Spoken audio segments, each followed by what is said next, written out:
Welcome back to this designer tutorial series, which is going to be dealing with just talking about the problems with auto-generated courses, just so it can hopefully push you towards, probably alternately title this how to not get your course accepted over at TGCT. A good portion of the courses that are rejected over there are auto-generated courses, or are just courses that have some auto-generated features to them. But we'll talk about what we're finding over here. So the big thing that you can see here from these videos, or from this video specifically, the one that jumps out to me straight away is the bands of rough that we're kind of looking at here. So you've got the rough over here that just kind of dips into the fairway, and you've almost got deep rough touching the fairway there. As people make their courses auto-generated, they will learn that you can highlight over rough and change its width, and that's going to affect the tree line. It's going to be a little tighter in certain shots, like this tree just jumped out here.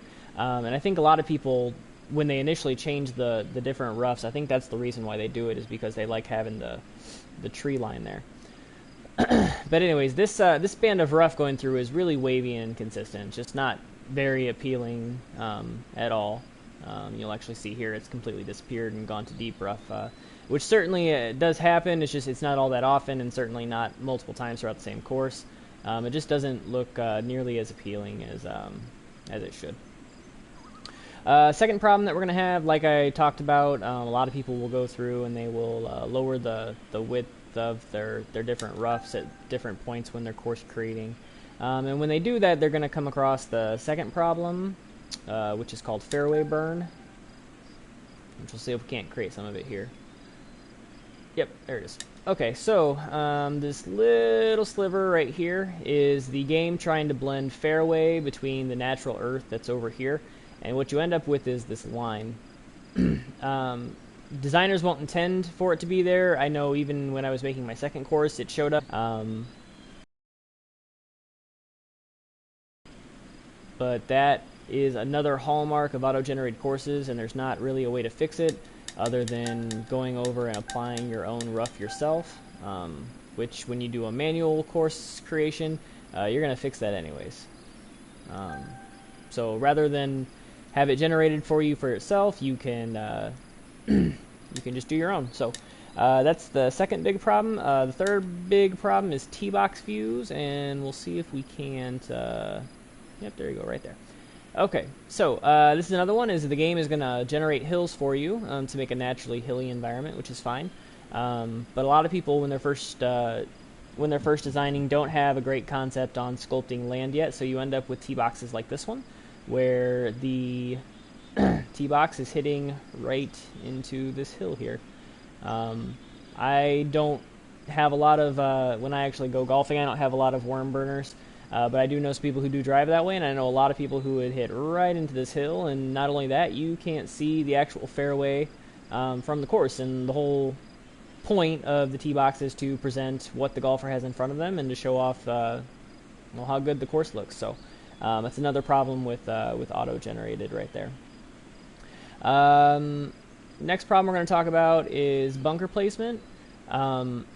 There's a lot of rules about bunker placement, a lot of soft rules, a lot of hard rules.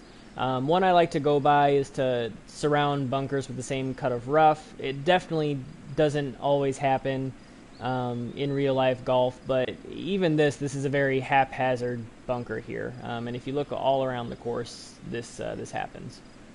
These are very haphazardly placed, randomly placed, really, bunkers, and they just don't look good. And then the second issue here is the game does not allow you to have fairway leading into bunker. There's always going to be a string of rough here whenever you do an auto-generated course, and this is not as big. You know, someone would have to be out here with scissors to actually get this cut this way.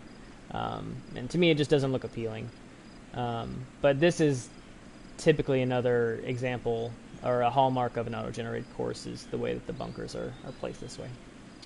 And then finally, the same kind of issue there. You have the greens and the bunkers, and it's always kind of hard to get the hills because the bunker has already started to go down. The green is already starting to slope away towards it. It's very difficult to get the bunkers to line up the way you want to in an auto-generated course, especially if you actually do detach these and place these down. It's much easier to put a band of width or a larger band of width of rough in between your green and your bunker.